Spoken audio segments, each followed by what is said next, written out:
Hi, everyone.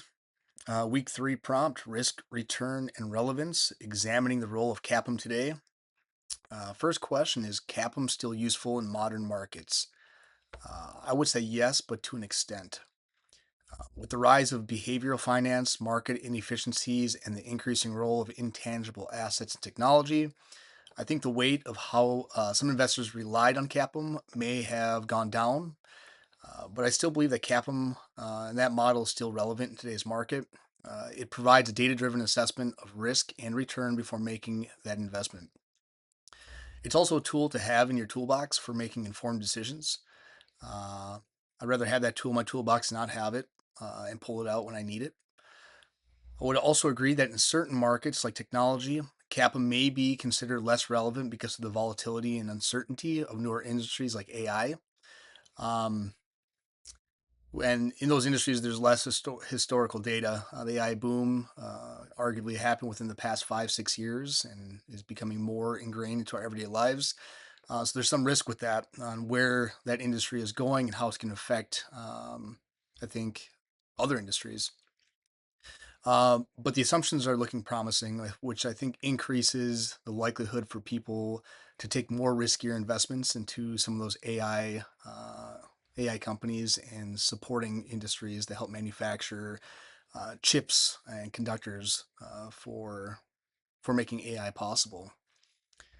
The second question is: are these assumptions realistic in the financial world we navigate today, or are there more effective models such as Fama French three factor or behavioral approaches that offer stronger insights?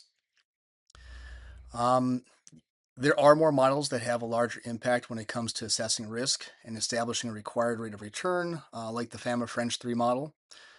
Um, by by adding additional systemic risk factors such as company size and value and growth considerations into the equation, provides a little bit more detailed insight into where those returns are coming from.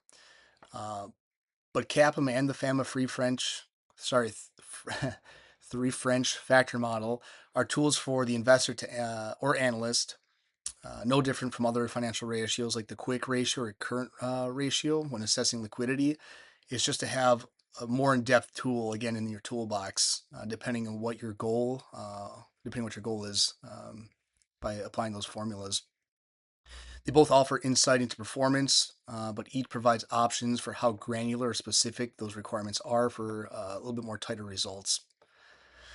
Lastly, how can we use tools like Appleman in ways that reflect faithful stewardship, thoughtful analysis, and ethical decision making? Ecclesiastes 7:12 says wisdom is a shelter as money is a shelter, but the advantage of knowledge is this: wisdom preserves those who have it. I believe that wisdom is imparted onto us from two sources. One is God, and the other is past experiences.